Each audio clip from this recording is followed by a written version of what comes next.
Hi, everyone. My name is Christine Bright, and I'm here from the Center for Healing and Justice Through Sport on behalf of the Allworth Foundation. And my job today is to talk with you all about building a resilient classroom for teachers and students. And let me just tell you a couple of things. Here we are virtually, so some of the stuff that you'll see on the screen would make more sense in person, as that's what this was built for, but we're going to be flexible and adjust as we go. So let me see. I want to make sure that you know there's no forced fun. Please participate how you feel comfortable. I'm not even going to be able to see you, so you do it your own way. And I want you to know also that you are experts in your own classrooms. You know your students better than me. So what I'm hopeful is that I can offer you a couple of things that for you to think about, that you may be able to adapt and adjust and use in your classrooms and in your schools. As a team, we'll make a pretty good pair, I think. Okay, you can't ask me questions because this is all recorded already. So the first thing that we can do together is play a game. This game we can't play together, but we can play a game called Simone Says together. So if you feel like warming up with me, do this. If not, skip ahead just a little bit. So you've played a game like this before called Simon Says. And so I will give you a movement and you follow along if I say Simone Says. If I don't say Simone Says, don't do it. Okay. Simone says, flap your arms like you're a big bird. Simone says, give yourself a big hug. Ooh. Simone says, raise the roof. Simone says, twist in your chair or stand up and twist. Give yourself moose antlers. Oh, Simone didn't say. All right, that's probably enough of that. But I do think it's important to move our bodies just a little bit before we do learning. So if you feel like standing up, walking around, however you feel like learning the best, I encourage you to do that as we go. All right, so let's get into the topic a little bit here. So the first question that we've got to ask about our young people is, what are they carrying into class? What are they bringing with them to school? I've broken it into a couple of different categories for you. You as teachers and people who work in schools already know about all of this stuff. So hopefully what I'm going to do is give you just a couple of different ways to think about what it is that you're seeing. So the first category of things that young people can be carrying into school are public health issues. The words that just showed up on your screen, those are all the adverse childhood experiences. And there have been studies on the adverse childhood experiences over a long amount of time. And what's some of the interesting research that comes out of that is that these things that are listed up on your screen, they happen across the board at higher rates than you may think.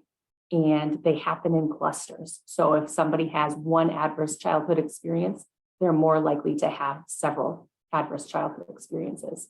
These things cut across all of our demographics, right? That our socioeconomic status, they cut across race, they cut across geography. These things are a public health issue because they affect everyone the same way. So no matter what school you're in, no matter what the demographics are of that school, it is highly, highly, highly likely that the young people in your classroom, at least some of them, have experienced these things. Public health issue. In addition to the public health issue, we have some social justice issues. These are a category of experiences that are more likely to be experienced by some people in your classroom more than others, right? Community violence, major poverty, etc. These do not affect people at the same rates. So some of your young people are more likely to experience these based on their demographics. Okay, so these are overwhelming stresses and traumas, and these are big categories. One other category that feels really important to talk about is the idea of little t trauma. Right. So just like those big things that we talked about on the other page matter, this stuff affects the brain in the same way. So microaggressions and the experience of being a minority in a majority culture affect our bodies and our brains the same way that things like poverty and homelessness do. Okay, so little t trauma. Think about your young people. Any young person who is a minority in a majority culture likely experiences some of this overwhelming stress and trauma. Okay, so that's one way to think about it. And then I wanna just give you a visual that I find pretty useful about thinking about these different types of trauma. So here, this is what young people are carrying, right? There's their bag and they've got weights in it. Clever. So here's this bag, and this is sort of the minimum amount of weight that somebody's carrying, right? We talked about public health issues and ACEs. So those weights in this bag represent ACEs. And then we've just come out of a pandemic. COVID is still here. We've come out of the lockdown phase of the pandemic. And that was overwhelming stress for everybody, right? So now our bags are a little bit heavier than they were before. The pandemic did not affect everybody the same way. And so some people's bags got even heavier with the pandemic. They were disproportionately impacted by COVID. And this bag also can include our historically exploited communities, queer kids, trans kids, Black, Indigenous, and other people of color could go in here. And then this final bag over here, we like to think about as the additional stressor that comes from generational trauma, right? So this we can think about our Black students or Indigenous students whose pasts in our United States have made it so that the trauma that was experienced by those before them has been passed down throughout over the generations, right? So sometimes when I put this slide up, somebody says, okay, Christine, great. Well, how do I know who has that heavy bag? Or how do I know which bag, like which kid has which bag? And the answer that I give is that it doesn't much matter who has which bag in your classroom. What matters is that you know that everybody's bringing something. Nobody's bag is empty. Everybody's showing up with something to your class. And the best thing that we can do for the people with the heaviest bag is to design our programming, to design our schools, to design our classrooms around that heaviest bag. We don't need to know who exactly it is in the room, but if we can take care of that person with the heaviest bag, then we can take care of everybody. So everybody comes with something different. Some people's bags are really heavy. Okay? As we go, I want you to think about yourself too, right? And how some of this stuff might show up for you. Think about which bag you have and how that can impact your teaching and the way that you're interacting with young people. All right. So we've talked about all different types of overwhelming stress and trauma. And we know that overwhelming stress and trauma changes the brain, right? It changes how the brain works.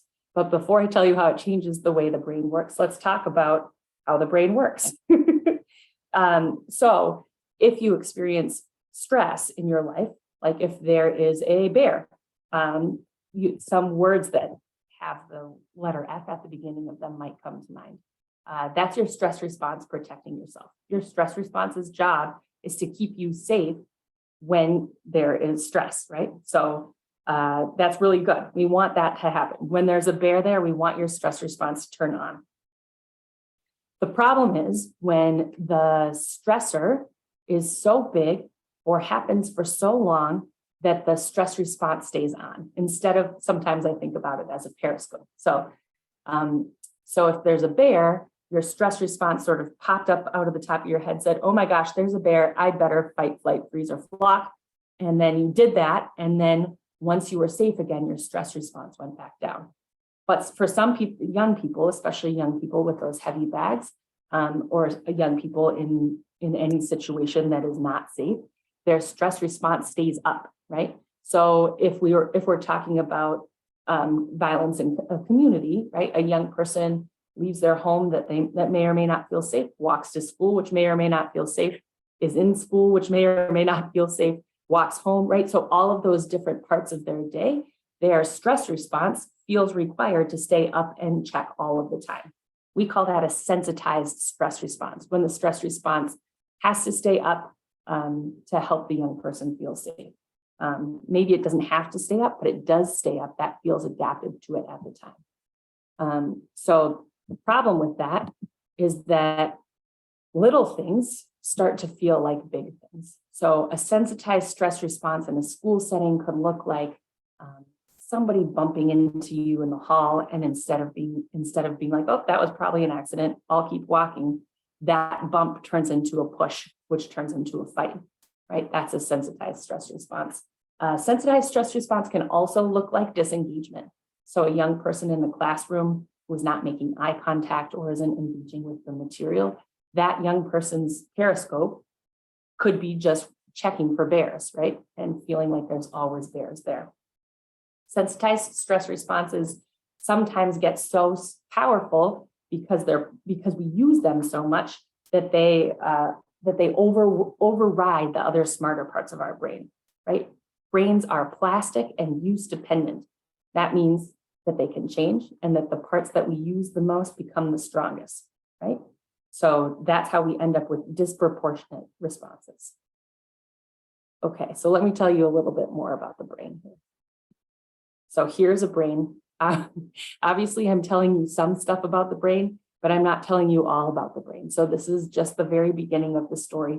And if it's an interesting story to you, the models can get more complicated and more realistic. But we're just going to talk about a couple of different parts of the brain and how they connect to helping young people take their stress response down so that they can be learners. Okay, so here's our brain model. And the brain is really interesting because everything starts at the bottom, right? When you were in utero, this is the part of the brain that was being developed. This is the part of the brain that is the survival brain, right? So in this part of the brain, things happen like your heart beats. Your brain tells your heart to beat. Your brain tells you to digest your food, to blink, to sweat. All that sort of automatic stuff is down here in your survival brain.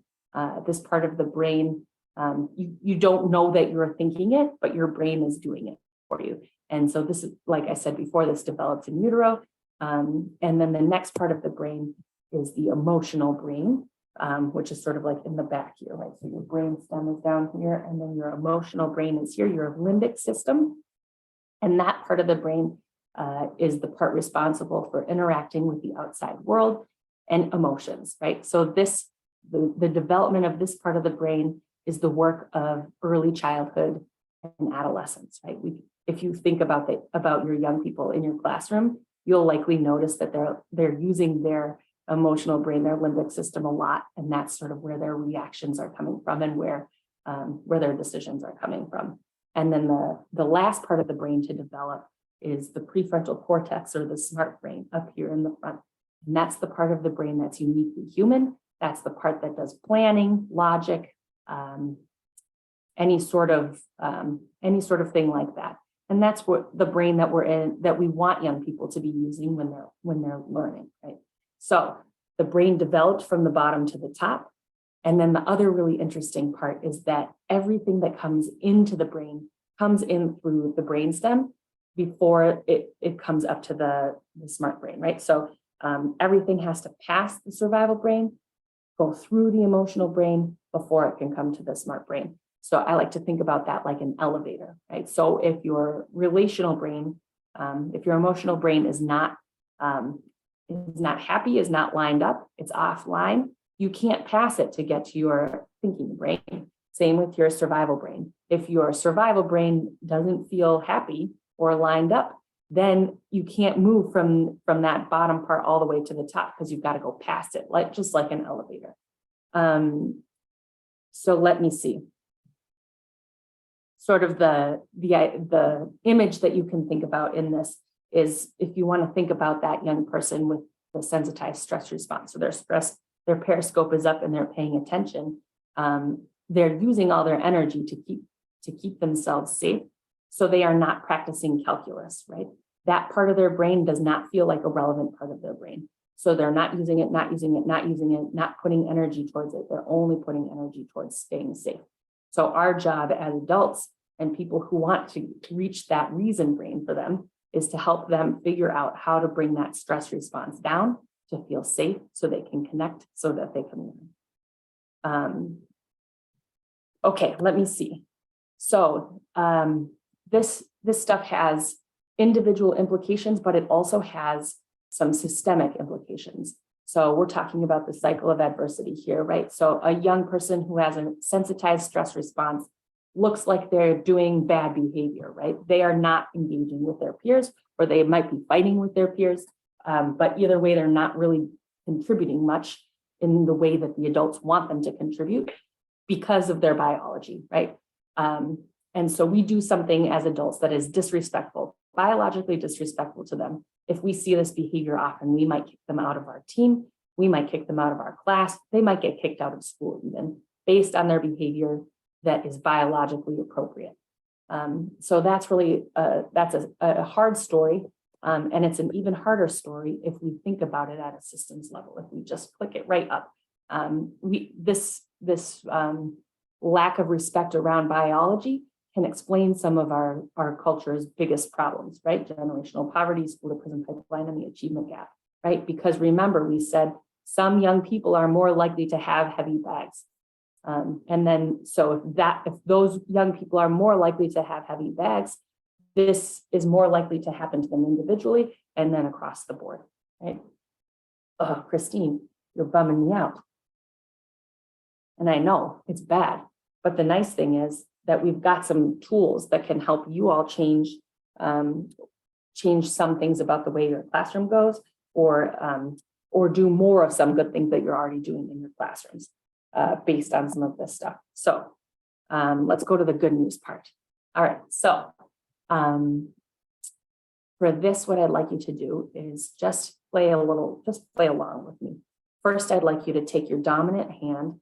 For me, that's my right hand, and draw in the air the letter 6, just like that, okay? Keep drawing it over and over again. Now, at the same time, take your dominant foot. So I have my right finger and my right foot going, and draw a circle that is clockwise, okay? So you've got your 6 going and your clockwise ankle going. Okay, did you try it? You noticed I giggled. I am not very good at that. I don't practice that very much. Maybe you were great at it, but my guess is that it was a little harder than you thought it might be. Sort of like patting your head and rubbing your belly, right? So the question is, do you think you could get better at that if you practiced? And from the audience, she hears a bunch of people say, yes, we could. That's right. I'm sure you could get better at that if you practiced it. And that the whole point of doing an activity like that is to just demonstrate that for sure our brains can change, right? For sure, a young person with a sensitized stress response can become a young person without a sensitized stress response. And so the next thing that I'm going to do here is tell you about some of the tools that we have that are not rocket science, that you're probably already using, that can help young people heal from overwhelming stress and trauma and help them learn. Okay. So the question is, if you were practicing your 6s and your circles, would you rather practice them in the middle of traffic, or would you rather practice them at home, either by yourself or with a friend? Wow, tough one, Christine. At home, by myself or with a friend, but definitely not in traffic. That's right. So we've got to make some safety for young people, a safe space to practice that healing, that ability to take their stress response down. Okay, so what are the categories? Here they are. This one is relationships, right? Relationships matter so much. I wonder, yes, I'm going to tell you this now. Excuse me. Relationships matter so much. Trust is the antidote to stress. A lot of times when we lead with relationships, people think that can feel soft, but the truth is that there's hard science backing the fact that relationships can help a young person heal. In fact, it might be the most important thing for young people. So when we greet people by name, we're going to talk more about the specific strategies, but just know for now that relationships matter, and they matter the most, right? The next category is patterned repetitive rhythmic activity or movement. Movement helps our brainstem get in line, and there's a really wonderful reason that matters and where that came from. So back when you were in the womb, you were safe, you were taken care of, you had all the food you needed, you didn't even need to chew, you were floating around in fluid that was the right temperature, you were all of the ways safe. And your brain made a connection between that feeling of safety and the noise you were hearing, which was the heartbeat of the person who was carrying you in their body. So when we hear or when we feel rhythm, we feel calm. That calms our body down. That's a signal to us that we are safe. Right? We'll talk a little bit more about the way that can show up in a classroom. But this, for us sports people, we love this one because it's built into many of our sports. But it's not so hard to build it into a classroom too. We'll talk about that in a little bit. And then finally, here's our final one. Controlled, moderate, and predictable stress, right? Not severe, prolonged, and chaotic, right? Because the opposite of overwhelming stress isn't no stress, it's dosed stress. So here's one more slide. Patty loves this one. So I thought I'd give it an extra slide on it. But this shows us sort of how, depending on what the stress is that looks like, if it's extreme, prolonged, and unpredictable, that leads to vulnerability and sensitization, right? That leads to the periscope being up more of the time. In opposition to that, if the stress is predictable, moderate, and controllable, that builds tolerance and resilience, right? Resilience is a word that we talk a lot about in the youth space. Right? We want young people to be resilient.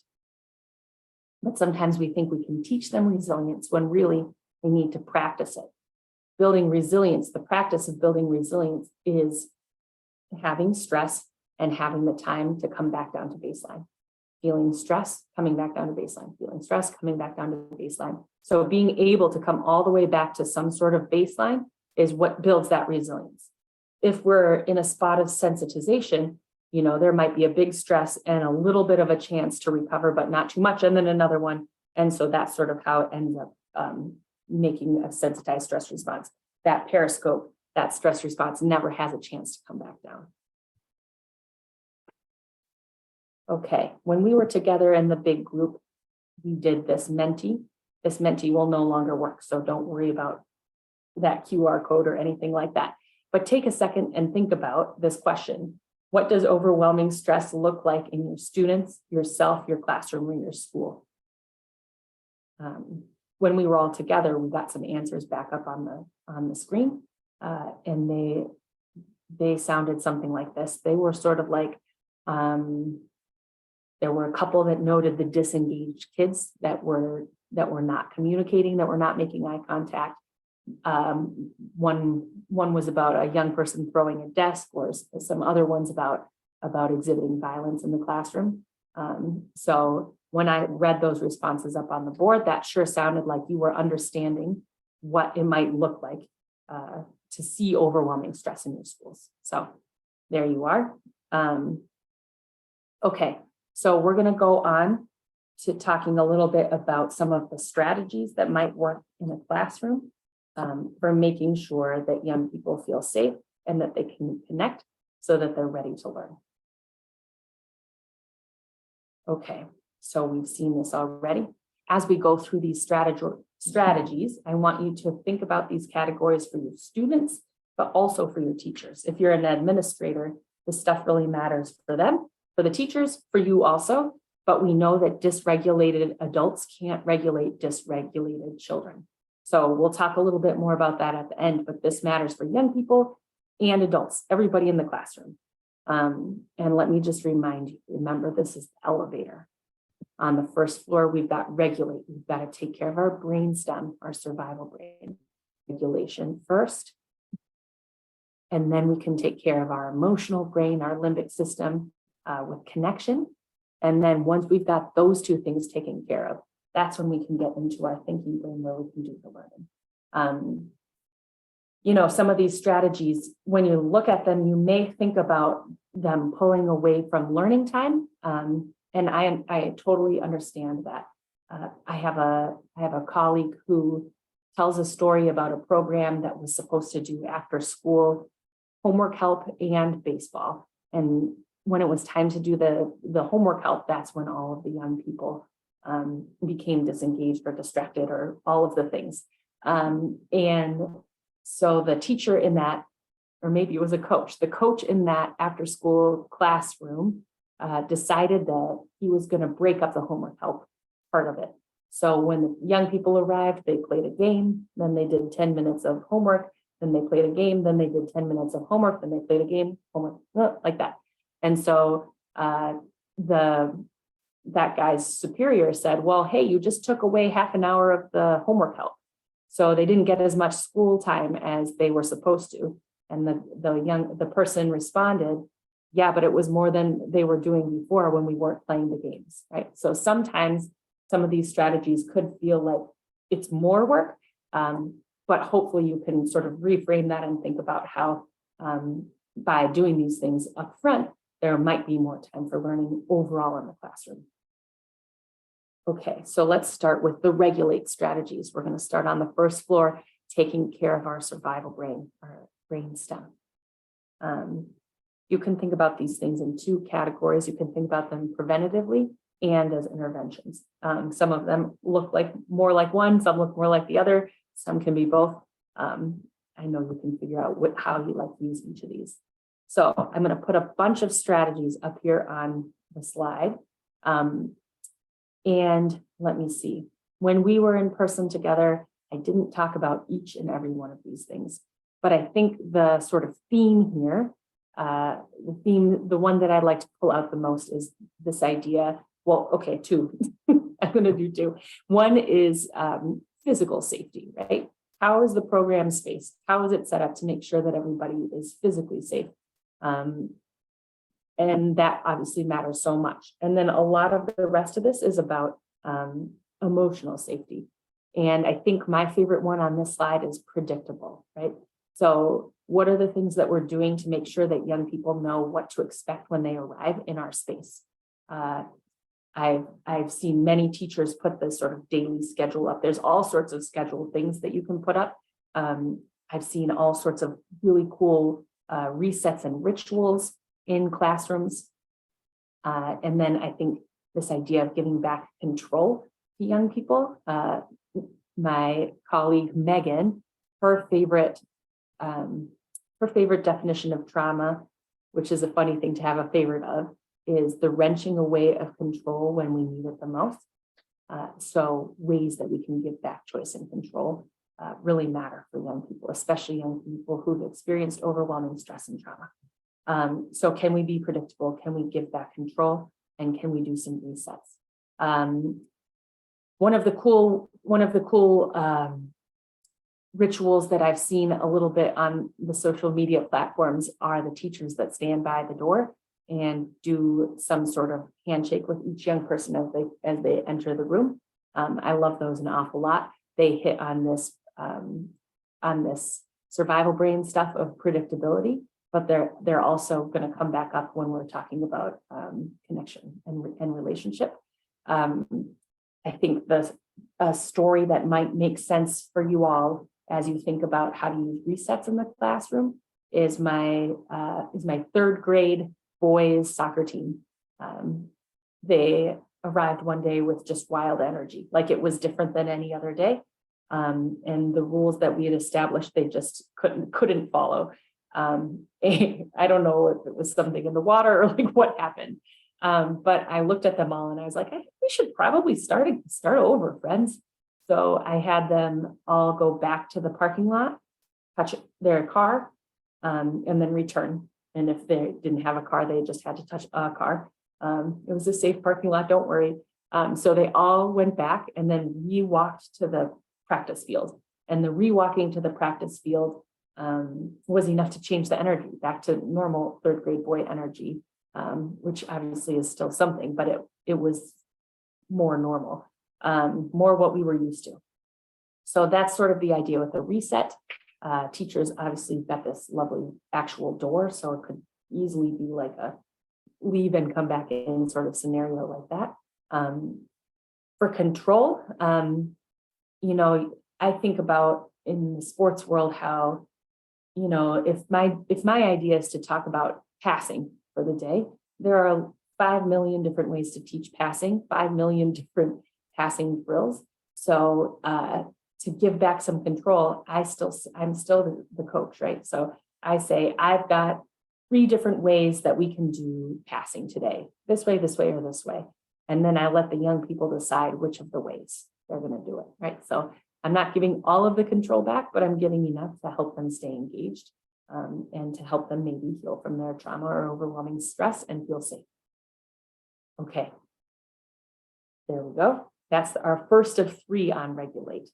And then here we go, we've got movement. So like I said, this one really matters because it's related to the heartbeat of the person who carried us when we were in utero, right?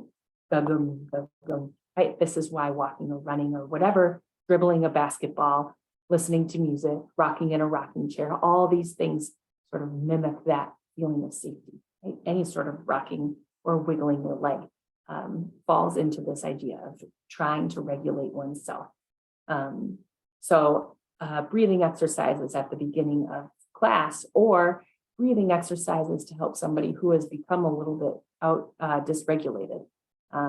Patterned repetitive rhythmic activity as we're learning, that matters. How about catch while we're practicing our math facts, right? How can you incorporate a little bit more patterned repetitive rhythmic activity into your classroom? How are you using music to help young people stay calm while they learn? And then I love this one. Look at me over here. I've got my fidget spinner here that's helping me stay regulated while I talk to you all, even though I'm in my own house, right? So freedom to move or fidget. What are the fidgets like in your classroom? And can we make sure that young people know that those are okay to do, right? That's movement. And then, like I said before, choice and control really matters, right? Some of these strategies are really, really cool. So let me highlight a couple. The first one that I'd like to highlight is the Cool It cards. Those come from my teammate, Anthony, in New York, and he started using Cool It cards with his program. And the way that he uses them is out of school time, but I think it translates no problem. At the beginning of the programming year, he would say, hey, will you please take this index card and on it, answer this question. When I'm at, or finish this sentence, when I'm not at my best, this is what I need, ... right? And then you write it. So he gave back a little bit of control to young people so that they were in charge of saying what it was that they needed when they weren't at their best. And that helped him, right? So he knew when I'm not at my best, I probably need a snack. But when you are not at your best, maybe you need a walk around the court with Anthony or with a friend or whatever it is. So I really like this one because it gives back control, but it also shows that not one size fits all, right? So and honoring the individuality of each person. I love that one. Questions are magic. Questions are so cool because they're related to brains. And one thing that a question does is require the use of the prefrontal cortex. That's the thinking brain, right? And that is a place where we can be regulated. So when we ask a question, first we have to get there. So we can't be dysregulated in asking questions. And then the young person has to meet us in their prefrontal cortex, in their thinking brain, in order to answer it. So sometimes we can use that sort of as a trick, right? So somebody's becoming dysregulated and we ask a question about something not related, just to see if we can get them into their prefrontal cortex. But even if we're not using it as a trick, questions are a way to help young people, that's a way that we can help connect with them. And it's a way to give control back on the learning that young people are doing. In the sports world, forever it seems like young people run down the left side of the soccer field and then turn in towards the goal and shoot with their right foot when a left-footed shot makes way more sense. So I do my very best to not yell, left foot. Instead, I try to say, hey, Christine, what are you going to do next time? And then they yell back, left foot, right? But the thinking sinks in a little bit more, or the learning sinks in a little bit more if they have to think on their own to come up with an answer. And they already knew the answer probably. So there's that. The last one on here that I feel like calling out, so I called out most of these, but is called the zone. And I am so interested to hear how the zone fits into your classroom. In the out of school time space, in the sporting space, programs are starting to use something like this. It comes from our friends at Harlem Lacrosse, and they, the coach there set up something outside of practice for young people when they started to become dysregulated, right? When they started to lose their access to their prefrontal cortex. And so what he did for lacrosse is it's a wall, and the lacrosse players bring their stick over and they bang their ball against the wall in their little stick, right? So that's great because wall ball is skill building, so that even if they're not doing the drill that the coach has programmed, they're still building skills. And there are a couple ways that you can get to the zone. You can put yourself in the zone, you can bring a friend to the zone, or somebody can ask you to go to the zone. I don't think they use that last one very much. Usually it's like you go on your own, you can tell you need it, or a friend brings you and does the zone with you, right? And so the idea is you leave whatever was feeling hard about the practice, regulate yourself with a patterned, repetitive, rhythmic activity and a friend, and then re-enter at your own pace. That's a dosed stress right there. That's not overwhelming stress. I adjusted the zone for my soccer team. We had two coaches. One coach would be in charge of the scrimmage at the end. We noticed that's when we needed the zone. So the scrimmage would be happening, and then the other coach would be on the sideline, open for passing. And I didn't know if it would work or not, but I was really surprised to see that players would come. They'd come one or two at a time. And one player would stay for a while. Most players stayed for just a minute or two. And then I'd say something like, I'm happy to keep passing, or you can go back in. And sometimes they would choose one, sometimes they would choose the other. But the pushback usually on the zone is like, well, are they going to be taking advantage of it? But the truth is, in the two situations that I just explained, they were both skill building and relationship building anyways. So they weren't the exact drill that the coach had planned, but they were not bad choices, right? And they're especially good choices if they're done instead of sort of the like isolate and sit down approach that we often give young people when they're not behaving the way that we want them to. So I can't wait to hear how you're using the zones in your classrooms. Please tell me. Okay, so those were our 3 slides about regulation. And then if you have a friend with you, or you can just think about and journal this, what regulate strategies are happening in your classroom now? So we just talked about a bunch in the categories of safety, movement, and choice and control. How are you doing? What do you have going on in your classrooms? Which ones did I not talk about that you definitely are using? Okay, you're writing. Pause if you didn't get enough time. I'm going to keep moving forward though. Okay, relate. This is the one about relationships. This is where just back a couple of minutes ago, I really wanted to start to dive in and start talking about this one. But then I remembered that I've got these slides here for you, so I'm going to do it now. So we were talking about how relationships sometimes feel soft, but they're really not. Our friend, Dr. Bruce Perry, says that relational health is a more powerful predictor of outcomes than adversity. I think that's outrageous. I'm gonna read it again. Relational health is a more powerful predictor of outcomes than adversity, right? So that means if you've got a healthy relationships around you, you're going to be okay, right? I've got a couple more good quotes up here. The Harvard Grant study was a study of a handful of people who went to Harvard and they tracked those. Actually, I don't know that. I'm not sure they went to Harvard, But it was a study done at Harvard, and they had a handful of people that they followed throughout their lifetime, I think for 30 years. And they were trying to figure out what made people happy. And they looked at things like income and travel, jobs, location, all of those types of different things that might make somebody happy. And what they realized at the end of their study, and this is a quote from their study, is that it really had much more to do with the breadth and depth of relationships that people had. So happiness is love, full stop. Okay? And then here's another Dr.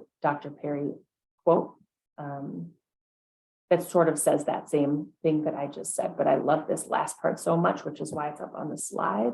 The most powerful therapy is human love. Okay? So it's not soft, it's hard.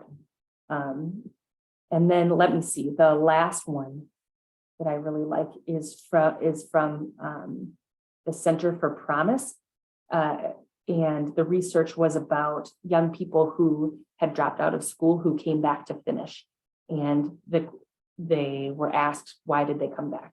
And the number one answer that young people gave for returning to school is that someone encouraged me to return. So somebody talked to me about it and told me to go back, right? So again, the power of relationships, okay? So I have one slide full of some strategies that you can think about how you're using in the classroom or how you'd like to use more in the classroom. And these are them. I think this slide really is full of great stuff. But I think one thing when we think about relationships with young people that can feel really hard is like, hey, Christine, I teach a special, right? So I get to see all of the kids in the class. I see 100 kids a day or whatever. I see way more kids than I can have deep relationships with. Or even if you're in a classroom and stay with the same kids every day, that still could be 30, right? My son is in a class with 29 other kids. So these are real things. But what I think is really what we know to be true is that the chemical protection that comes from relationships, like the chemicals that get released in our brain that are protective, that come from relationships, are more like a piano than an organ, right? So on a piano, you touch the key and you get one sound. On an organ, you touch the key and the sound continues. So the burst of protective chemicals that comes from relationship is more like that piano, right? It doesn't matter how long you hold it down for, you get one burst. So here are the teachers that are standing outside of their classrooms, greeting each kid, right? And so there are the teachers that have those different handshakes for each person, but I've also seen teachers that have like but you like press if you want a high five or a hug or a wave, right? So you don't have to get complicated with it here, but those teachers that stand outside the door and greet each person with eye contact and a greeting that feels good to the young people entering the room are giving each of those young people a burst of protective chemicals. And guess what? The teachers are getting a burst of protective chemicals by that relationship too. So there we are, piano, not an organ. Here are the strategies that we have up here. I love this one of unconditional positive regard. The idea here is that our positive regard of a young person is not tied to their performance, right? So if I get an A or if I get a D, that doesn't mean that I'm a good or a bad person, right? The teacher is unconditionally going to think that I'm good, right? Regardless of how I perform on the test and regardless of how I act in their class. I think this one is really hard because it's hard to forget like what yucky thing happened the day before with a young person, right? But we are the adults and it's our job to do our very best on this one, unconditional positive regard. This is the one that I write on the top of my coaching notebook, which I thought I might be able to grab, but it's not there. But it says it right across the top. And I look at it, I sit in my car, I take 3 deep breaths, and I look at that unconditional positive regard before I go coach, right? That feels like one that's hard for me and takes a little practice, but I think it really, really, really matters to have your coach or your teacher be happy to see you every day, no matter how you are at soccer or school, no matter how you acted the day before. Ask more questions. I've already talked about how questions are magic. In this relate category, I think it's really cool to be able to connect with young people on something that matters to them. But also it has to be something that matters to you too. So I'm not going to connect with young people on fashion at all. Like that's just not what it's going to be. I'm going to have to ask a couple more questions to figure out what it is that we have in common. I'll tell you, like I said before, I'm coaching a 3rd grade soccer team, and I have a 3rd grader in my house too. So guess what we connect on? It's Pokemon. I love them. I love those silly little creatures. And I didn't at first, but I was asking questions about the Pokemon. So I sort of started to see why they were cool. And now I'm somebody who plays Pokemon even when my kids aren't around. So I authentically connected with them. Make sure you're doing things that work for you. Kids can sniff it out if you're not being authentic, for sure. We've already spoken a little bit about sharing power, but whenever we share power, we decrease the power differential that I'm going to talk about in a page, so I won't tell you now. But as we decrease the power differential, that increases control for young people and makes a relationship easier to do for them, right? It lowers their stress response. Okay. And then I love this idea of focusing on contribution. In the sports world, we usually just focus on the people who score the goal or who run the fastest or are the most athletic generally. And so I like to encourage coaches to think about the other ways that young people are contributing to their team. Who's working the hardest? Who's the one who always picks up the cones at the end of practice? Who made the assist? Who made the save? Those sorts of different things. Okay, so here you are again. If you've got a friend in the room, why don't you talk about what specific relate strategies are already happening in your classroom? And if you're by yourself, maybe you just want to take a minute to think about what strategies that create relationships are already happening in your classroom.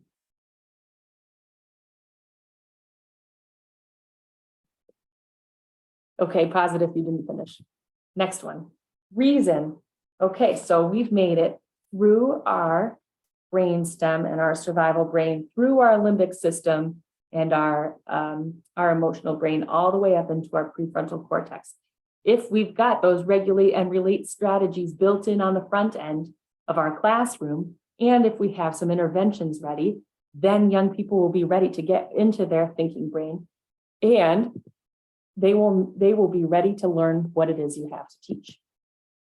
So I only have two here, two strategies here for you. One is, firstly, congratulations, you made it. You have access to your students' prefrontal cortex. Do your thing, teach your subject, you rock.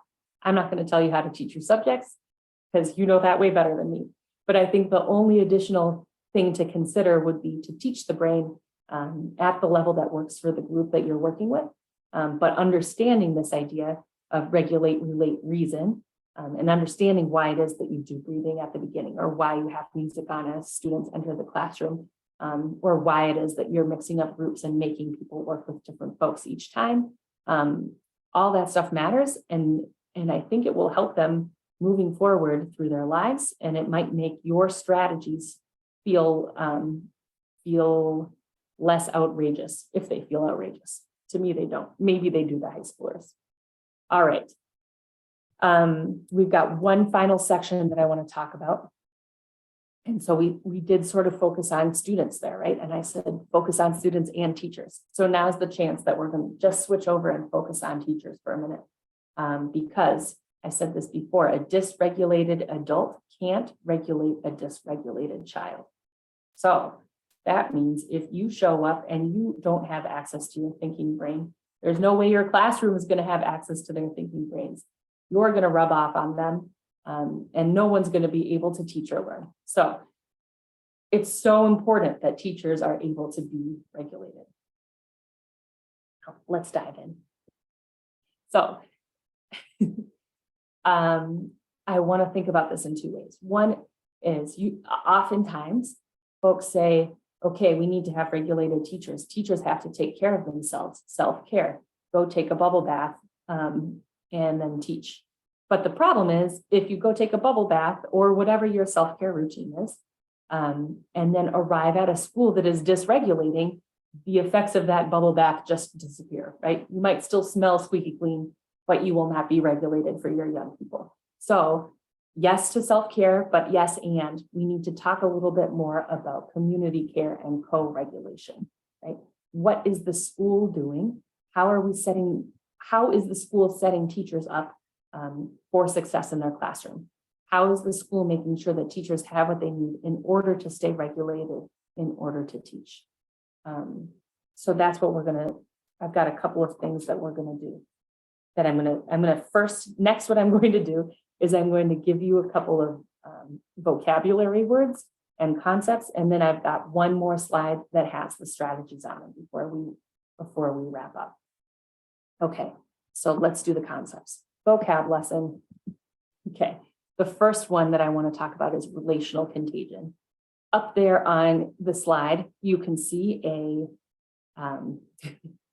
thermostat and a thermometer.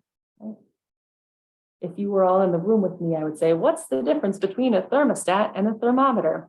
But I have to talk at you, so I'll just tell you what the difference between a thermostat and the thermometer are. A thermostat is in control of the temperature, and the thermometer tells the temperature. Right? So in the classroom, you are the one who is the thermostat, right? You have more power than they do in the room, and your energy rubs off, right? You're contagious. So if you are dysregulated, that is contagious. That rubs off on them. If you are feeling super calm and a young person who is not feeling super calm comes in, chances are your energy is going to rub off on them. Maybe they won't become super calm, but they'll notice your vibe, and they will be more calm than when they enter the room, right? So you are the thermostat, they are the thermometer. One more reason why it really matters to have regulated teachers. Okay, so I told you I'd explain the power differential.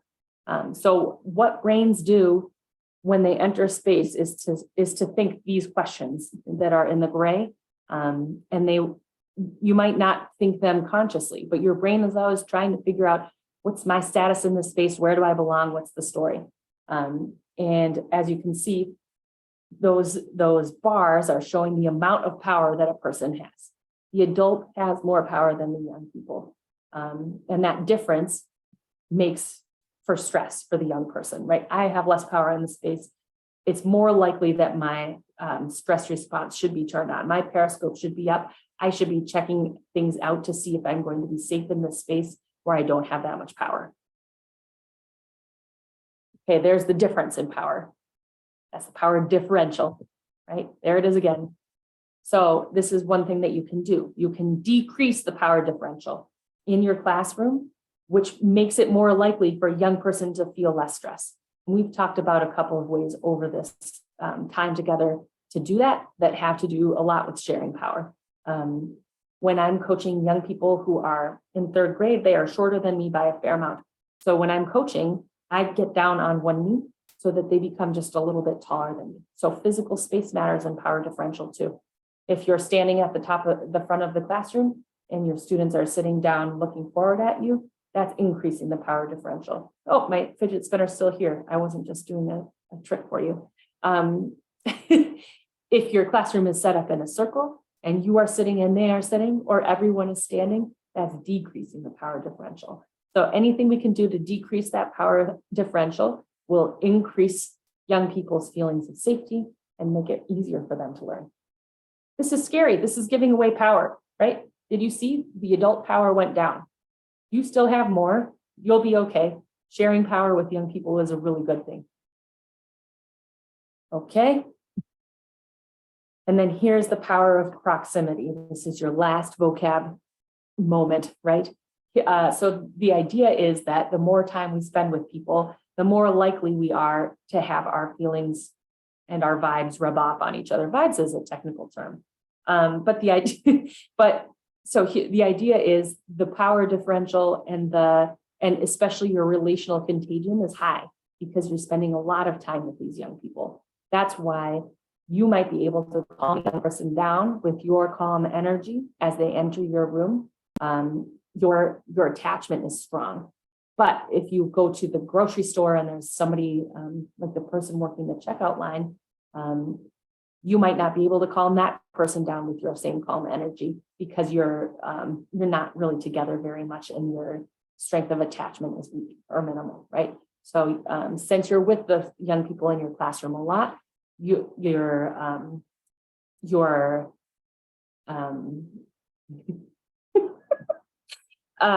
let me go back and just read the word. Your relational contagion is going to be strong and high. There we go. Okay, so let me show you the strategies that I have for adult regulation. Co-regulate with your class. When you ask them to do breathing exercises at the beginning, do the breathing exercises with them. If you said, go for a walk with your class. If you are dysregulated at the beginning of the class, it's so important that you spend the first amount of class doing your best to regulate yourself. Even if that means that your students come in already regulated and you need the regulation, take the time to do the regulation stuff, right? Listen to a song and do a dance, whatever the thing is that works for you. Okay, my second strategy for you all is accountability buddy. And this matters because sometimes we don't notice when we are the one who is dysregulated. So we need somebody that we can trust and rely on to tell us the truth about when we're dysregulated. So maybe that's a classroom teacher from across the hall. Maybe that's your co-teacher. Maybe you have one of those. But just making sure that you have somebody in the school building who's gonna give it to you straight. Hey, Christine, today is a day that you need to play a song at the beginning of class. Or hey, Christine, I've got a little bit of extra time, so I think you should use your planning period to go for a run or whatever. Right here is where we start to run into structural issues though, right? That can be a hard thing to find an accountability buddy. It doesn't seem that often that we've got co-teachers in classrooms. A lot of times we put adults in classrooms by themselves and don't give them a lot of support. So before we move on to that last bullet that I know you've already read, I want you, if you are a school administrator, to think about how you could set this up. Because usually the people who need an accountability buddy the most are the people who are least likely to be able to find one on their own, right? So if you already have a built-in friend, your relational health is already sort of strong. But if you're somebody in the school building who doesn't already have a friend that they could ask to be an accountability buddy, that's probably the person who needs it the most. So think about like a school-wide accountability buddy program. And then here's this one I think is the most important. Teachers, please be advocating for school-wide changes to support teacher regulation. And if you're in a position to make those changes, please consider them. Because there's structural stuff here that can change that will make life a lot better for the adults in the class and ultimately will help young people be able to learn, right? Because a dysregulated adult can't regulate a dysregulated young person. Okay, there you have my contact information up there. For questions, I believe you're watching me on YouTube, and we will be monitoring the questions on YouTube. So if you do have a question, please pop in there, write the question in there, and I or somebody will reply to your question in YouTube. Well, thank you very much for spending the time with me. Thank you for being somebody who works with young people, and thank you for being a learner. Have a great day.